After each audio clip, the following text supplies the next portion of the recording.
Hi ಹೇಗಿದ್ದೀರಾ ಎಲ್ಲರೂ ಚೆನ್ನಾಗಿದ್ದೀರಾ? Welcome back to my YouTube channel. ಯಾರೆಲ್ಲ ಇನ್ನೂ ನನ್ನ ಚಾನಲ್ಗೆ ಸಬ್ಸ್ಕ್ರೈಬ್ ಮಾಡಿಲ್ಲ ಸಬ್ಸ್ಕ್ರೈಬ್ ಮಾಡಿ, ಲೈಕ್ ಮಾಡಿ, ಶೇರ್ ಮಾಡಿ, ಕಮೆಂಟ್ ಮಾಡಿ. ನೋಡಿ, ಬೆಳಗ್ಗೆನೇ ಎದ್ದು ನಿನ್ನೆ ಎಲ್ಲ ಬಟ್ಟೆ ಒಣಗಾಕಿದ್ನಲ್ವ, ಅವೆಲ್ಲ ತಂದು ಮಡಚಿಟ್ಕೊಂಡು ಬಿಡ್ತಿದ್ದೀನಿ ಹೀಗೆ. ಆಮೇಲೆ ಸನ್ನಿ ಎದ್ದರೆ ನನಗೆ ಆಗಲ್ಲ, ಮತ್ತು ಅವು ಬಟ್ಟೆ ಹಾಗೆ ಉಳ್ಕೊಂಡು ಬಿಡುತ್ತೆ, ಮತ್ತು ನೆಕ್ಸ್ಟ್ ಡೇ ನನಗೆ ಜಾಸ್ತಿ ಆಗಿಬಿಡುತ್ತೆ ಅಂಥೇಳಿ ಇವಾಗಲೇ ಬೇಗ ಬೇಗ ತೊಗೊಂಡು ಬಂದು ಮಡಚಿಡ್ತಾ ಇದ್ದೀನಿ. ನೋಡಿ, ಹಾಗೆ ಅವ್ನು ಮಲ್ಕೊಂಡಿದ್ನಲ್ವ, ಇವಾಗೆ ಎಲ್ಲ ಕೆಲಸ ಮುಗಿಸ್ಕೊಂಡು ಬಿಟ್ಟರೆ ಆಗುತ್ತೆ ಅನ್ನೋ ರೀಸನ್ಗೆ ಮುಗಿಸ್ಕೊತಾ ಇದ್ದೀನಿ. ಹಾಗೆ ಸನಿಗೆ ಬ್ರೇಕ್ಫಾಸ್ಟ್ ಮಾಡ್ತಿದ್ದೀನಿ. ನೋಡಿ, ನಾನು ಈ ಥರ ಅಕ್ಕಿ, ಕೆಂಪು ಬೇಳೆ ಮತ್ತು ನಾರ್ಮಲ್ ಬೇಳೆನ ಈ ಥರ ಮಿಕ್ಸ್ ಮಾಡಿ ಇಟ್ಕೊಂಡಿದ್ದೀನಿ. ರೈಸ್ ಮಾಡೋ ಥರನೇ ಹಾಕ್ಕೊಂಡು ಕುಕ್ಕರ್ಗೆ ಹಾಕಿ 5 ಸೀಟಿ ಹೊಡೆಸಿದ್ರೆ ಸಾಕಾಗುತ್ತೆ, ಇದು ಬೆಂದೋಗ್ಬಿಡುತ್ತೆ. ಹಾಗೆ ತುಂಬ ಟೇಸ್ಟಾಗೂ ಇರುತ್ತೆ ಮಕ್ಕಳಿಗೆ ತಿನ್ನೋಕ್ಕೆ. ನಮ್ಮ ಸನಿ ತುಂಬಾ ಇಷ್ಟಪಟ್ಟು ತಿಂತಾನೆ. ತರಕಾರಿ ಕೂಡ ಹಾಕೋಬೋದು, ಇಲ್ಲ ಸ್ಕಿಪ್ ಮಾಡ್ಬೋದು. ನಾನು ಇಲ್ಲಿ ತರಕಾರಿ ಹಾಕೊತಿಲ್ಲ, ಒಂದೊಂದು ಸಲ ತರಕಾರಿ ಹಾಕಿ ಮಾಡ್ತೀನಿ, ಒಂದೊಂದು ಸಲ ಹಾಗೆ ಮಾಡ್ತೀನಿ. ಸುಮ್ಮನೆ ಟೇಸ್ಟ್ ಚೇಂಜಸ್ ಇರಲಿ ಅನ್ನೋ ರೀಸನ್ಗೆ ತುಪ್ಪ ಹಾಕಿ ಒಂದು ಸ್ವಲ್ಪ ಸಾಸಿವೆ ಹಾಕಿ ಗೋಡಂಬಿ ಹಾಕಿ ಚೆನ್ನಾಗಿ ಫ್ರೈ ಮಾಡಿ, ಅದನ್ನು ನೀಟಾಗಿ ಫ್ರೈ ಮಾಡಿ ಸ್ವಲ್ಪ ಇಲ್ಲಿ ಸೀದೋನು ಹೋಗ್ಬಿಡ್ತು. ಹಾಗೆ ಮಾಡಿರ್ತೀವಲ್ಲ ರೈಸ್ಗೆ ಚೆನ್ನಾಗಿ ಒಗ್ಗರಣೆನ ಹಾಕಿ ಚೆನ್ನಾಗಿ ಮಿಕ್ಸ್ ಮಾಡಿಕೊಂಡ್ರೆ ಇದು ಬ್ರೇಕ್ಫಾಸ್ಟ್ ಸನ್ನಿದು ಬೆಳಗ್ಗೆದು ಆಗೋಯ್ತು. ನೋಡಿ, ನಾನು ಈ ಥರನೇ ಅವನಿಗೆ ಬೆಳಗ್ಗೆ ಡಿಫ್ರೆಂಟಾಗಿ ಕೊಡ್ತೀನಿ. ಅವನಿಗೆ ಈ ಥರ ದ್ರಾಕ್ಷಿ ಅವಲಕ್ಕಿ ಎಲ್ಲ ಮಿಕ್ಸ್ ಮಾಡಿ ಸ್ವೀಟ್ ಎಲ್ಲ ಆಗಲ್ಲ, ಈ ಥರ ಖಾರನೇ ಇರಬೇಕು ಅವನಿಗೆ. ಹಾಗೆ ನೋಡಿ, ನಾನು ಇಲ್ಲಿ ಫಿಂಗರ್ ಚಿಪ್ಸ್ ಟ್ರೈ ಮಾಡೋಣ ಅಂತ ಟ್ರೈ ಮಾಡ್ತಿದ್ದೀನಿ. ಹೇಗೆ ಬರುತ್ತಂತ ಗೊತ್ತಿಲ್ಲ ಅಂತ ಅಂದ್ಕೊಂಡೆ ಟ್ರೈ ಮಾಡೋಕ್ಕೆ ಸ್ಟಾರ್ಟ್ ಮಾಡಿದ್ದು, ಬಟ್ ತುಂಬಾ ಚೆನ್ನಾಗಿ ಬಂತು. ನಾನಿಲ್ಲಿ ಸ್ವಲ್ಪನೇ ಮಾಡಿ ಟ್ರೈ ಮಾಡೋಣ ಅಂತ 4 ಆಲೂಗಡ್ಡೆ ಮಾತ್ರನೇ ತೊಗೊಂಡಿರೋದು.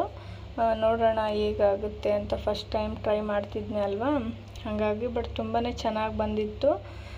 ಇದು ಚೆನ್ನಾಗಿ ತೊಳ್ಕೊಂಡು ಇದನ್ನು ಏನು ಮಾಡಬೇಕಂದ್ರೆ ಆಲೂಗಡ್ಡೆನ ಒಂದು ಉಗಿ ಬರೋ ತನಕ ಕುದಿಸ್ಕೋಬೇಕು, ಜಾಸ್ತಿ ಏನು ಕುದಿಸ್ಕೋಬಾರ್ದು. ನೆಕ್ಸ್ಟ್ ಈ ಥರ ಒಂದು ಬಟ್ಟೆಯಲ್ಲಿ ಹಾಕಿ ಚೆನ್ನಾಗಿ ಒರೆಸ್ಕೋಬೇಕು, ಯಾಕೆಂದರೆ ನಾವು ಆಮೇಲೆ ಎಣ್ಣೆಲಿ ಕರಿತೀವಲ್ವ, ಆವಾಗ ನೀರು ತಟ್ಟಿ ಸಿಡಿಬಾರ್ದು ಅನ್ನೋ ರೀಸನ್ಗೆ ಈ ಥರ ನೀಟಾಗಿ ಒರೆಸ್ಕೊಂಡು ಒಂದು ಬಾಣಲಿಗೆ ಎಣ್ಣೆ ಹಾಕಿ ಅದಕ್ಕೆ ಕಾಯಕ್ಕೆ ಬಿಟ್ಟ ತಕ್ಷಣವೇ ಆಲೂಗಡ್ಡೆನೆಲ್ಲ ಚೆನ್ನಾಗಿ ಹಾಕ್ಕೋಬೇಕು. ಕುದಿವಾಗಲೇ ಉಪ್ಪು ಹಾಕ್ಕೊಂಡ್ರೂ ಪರವಾಗಿಲ್ಲ. ನಾನು ಹಾಕ್ಕೊಂಡಿರಲಿಲ್ಲ, ಹಾಕ್ಕೋಬೇಕಿತ್ತು ಬಟ್ ಹಾಕ್ಕೊಳ್ಳಿಲ್ಲ ನಾನು. ಇಲ್ಲಿ ನೋಡಿ, ಚೆನ್ನಾಗಿ ಲೋ ಫ್ಲೇಮಲ್ಲಿಟ್ಟು ಚೆನ್ನಾಗಿ ಫ್ರೈ ಮಾಡಿದರೆ ಕ್ರಿಸ್ಪಿಯಾಗಿ ಬರುತ್ತೆ, ನಿಜವಾಗ್ಲೂ ಸಖತ್ತಾಗಿ ಬರುತ್ತೆ. ನಾನು ಹೆಂಗಾಗ್ಬಿಡುತ್ತೋ ಅಂತ ಸ್ವಲ್ಪನೇ ಮಾಡಿದ್ದೆ, ಬಟ್ ತುಂಬ ಚೆನ್ನಾಗಿ ಬಂದವು. ನೀವು ಕೂಡ ಒಂದು ಸಲ ಮನೇಲಿ ಟ್ರೈ ಮಾಡಿ, ತುಂಬ ಸಖತ್ತಾಗಿ ಬರುತ್ತೆ. ನೋಡಿ, ಫೈನಲಾಗಿ ಫಿಂಗರ್ ಚಿಪ್ಸ್ ರೆಡಿಯಾಗಿದ್ವು. ನೆಕ್ಸ್ಟ್ ರಾತ್ರಿಗೆ ಅಡುಗೆಗೆ ರೆಡಿ ಮಾಡ್ಕೊಳ್ಳೋಣ ಅಂತ ರೆಡಿ ಮಾಡ್ಕೊತಿದ್ದೀನಿ. ನೋಡಿ, ಇಲ್ಲಿ ನಾನು ಪಾಲಕ್ ತೊಗೊಂಡು ಬಂದಿದ್ನಲ್ವ, ತಂದು 2 ಡೇಸ್ ಆಗಿತ್ತು. ಇನ್ನೇನದು ಇನ್ನೂ ಸ್ವಲ್ಪ ಇಟ್ಟರೆ ಹಾಳಾಗೋಗುತ್ತೆ ಅನ್ನೋ ರೀಸನ್ಗೆ ಪಾಲಕ್ ರೈಸ್ ಮಾಡ್ಕೊಂಡು ಬಿಡೋಣ ಅಂತ ಮಾಡ್ಕೊತಿದ್ದೀನಿ. ಇಲ್ಲಿ ಚಿಕ್ಕದಾಗಿ ಈರುಳ್ಳಿ ಹರ್ಚ್ಕೊತಿದ್ದೀನಿ. ನೋಡಿ, ನೆಕ್ಸ್ಟ್ ಪಾಲಕ್ ರೆಸಿಪಿಗೆ ಬೇಕಾದ ಐಟಮ್ ಈರುಳ್ಳಿ, ಕ್ಯಾರೆಟು, ಕರಿಬೇವು, ಮೆಣಸಿನ್ಕಾಯಿ, ಪಾಲಕ್ಕು ಬೇಕಾಗುತ್ತೆ. ನೋಡಿ, ನೀವು ಬೇಕಾದರೆ ಕಡಲೆ ಬೀಜ ಮತ್ತು ಗೋಡಂಬಿ ಹಾಕೋಬೋದು. ನಾನಿಲ್ಲಿ ಗೋಡಂಬಿ ಕೂಡ ಹಾಕ್ಕೊತಿದ್ದೀನಿ. ಒಂದು ಕುಕ್ಕರಲ್ಲಿ ಎಣ್ಣೆ, ಸಾಸಿವೆ ಹಾಕ್ಕೊಂಡು ಚೆನ್ನಾಗಿ ಸ್ವಲ್ಪ ಫ್ರೈ ಆಗೋ ತನಕ ಬಿಟ್ಬಿಡಬೇಕು. ಬಿಟ್ಟ ತಕ್ಷಣವೇ ಸ್ವಲ್ಪ ಗೋಡಂಬಿ, ಕರಿಬೇವು ಹಾಕ್ಕೊಂಡು ಸ್ವಲ್ಪ ಫ್ರೈ ಮಾಡ್ಕೋಬೇಕು. ಫ್ರೈ ಮಾಡ್ಕೊಂಡ ತಕ್ಷಣವೇ ಈರುಳ್ಳಿ ಹಾಕ್ಕೋಬೇಕು ಸ್ವಲ್ಪ. ಮೊದಲಿಗೆ ಈರುಳ್ಳಿ ಹಾಕ್ಕೊಂಡ ತಕ್ಷಣವೇ ಚೆನ್ನಾಗಿ ಉಪ್ಪು ಹಾಕ್ಕೊಂಡು ಫ್ರೈ ಮಾಡ್ಕೋಬೇಕು. ಅದನ್ನು ಫ್ರೈ ಮಾಡ್ಕೊಂಡು ಸ್ವಲ್ಪ ಕೆಂಪಗಾದ ತಕ್ಷಣವೇ ಇನ್ನು ಮಿಕ್ಕಿದ್ದು ಬೀನ್ಸು, ಕ್ಯಾರೆಟು ಹಾಕ್ಕೊಂಡು ಚೆನ್ನಾಗಿ ಫ್ರೈ ಮಾಡ್ಕೋಬೇಕಾಗುತ್ತೆ. ಸ್ವಲ್ಪ ನೀಟಾಗಿ ಫ್ರೈ ಮಾಡ್ಕೊಳ್ಳೋಕೆ ಬಿಡಬೇಕು, ಅದನ್ನು ಸ್ವಲ್ಪ ಫ್ರೈ ಆಗಬೇಕದು. ಅಂದರೆ ಕುಕ್ಕರ್ 1 ವಿಸಿಲ್ ಹೊಡೆದ್ರೆ ಚೆನ್ನಾಗಿ ಬೆಂದೋಗ್ಬಿಡುತ್ತೆ ಅನ್ನೋ ರೀಸನ್ಗೆ. ಈಗ ನೋಡಿ, ನಾನು ಆ ಕಡೆ ಪಾಲಕನ್ನು ಕುದಿಸ್ಕೊತಾ ಇದ್ದೆ ನೀರಲ್ಲಿ. ಅದನ್ನು ಈಗ ಮಿಕ್ಸರ್ಗೆ ಹಾಕ್ಕೊಂಡು 2 ಮೆಣಸಿನ್ಕಾಯಿ ಹಾಕ್ಕೊಂಡು, ನಿಮ್ಗೆ ರುಚಿಗೆ ತಕ್ಕಷ್ಟು ಮೆಣಸಿನ್ಕಾಯಿ ಹಾಕ್ಕೊಂಡು ಚೆನ್ನಾಗಿ ಗ್ರೈಂಡ್ ಮಾಡ್ಕೊತಿದ್ದೀನಿ. ಆ ಪೇಸ್ಟನ್ನು ಇಲ್ಲಿ ಫ್ರೈ ಮಾಡಿದ್ವಲ್ಲ ಈರುಳ್ಳಿ, ಅದಕ್ಕೆಲ್ಲ ಹಾಕಿ ನಮ್ಗೆ ಎಷ್ಟು ಬೇಕೋ ಅಷ್ಟು ಅಕ್ಕಿ ಹಾಕ್ಕೊಳ್ಳಿ. ನಾನಿಲ್ಲಿ ಇಬ್ಬರಿಗಾಗಷ್ಟು ಹಾಕ್ಕೊತಿದ್ದೀನಿ ಅಕ್ಕಿನ, ರೈಸ್ನ. ನೀವು ನಿಮ್ಮ ಅಳತೆಗೆ ತಕ್ಕಷ್ಟು ಹಾಕ್ಕೊಳ್ಳಿ.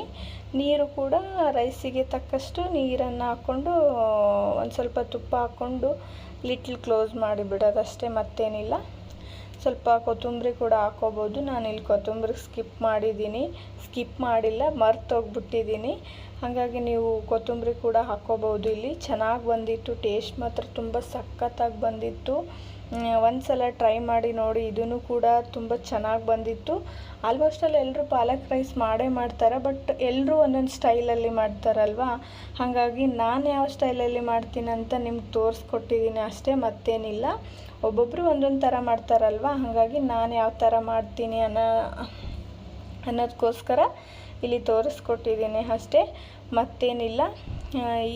ನೋಡಿ ಫೈನಲ್ಲಾಗಿ ಪಾಲಕ್ ರೈಸ್ ರೆಡಿ ಆಯಿತು. ಅದನ್ನು ಸರ್ವ್ ಮಾಡ್ತಿದ್ದೀನಿ. ಯಾರಿಗೆಲ್ಲ ಈ ವಿಡಿಯೋ ಇಷ್ಟ ಆಗಿದೆ ಒಂದು ಲೈಕ್ ಕೊಡಿ, ಹಾಗೆಯೇ ಸಬ್ಸ್ಕ್ರೈಬ್ ಮಾಡಿ, ಫ್ರೆಂಡ್ಸ್ಗೆಲ್ಲ ಶೇರ್ ಮಾಡಿ. Thank you for watching. Love you all.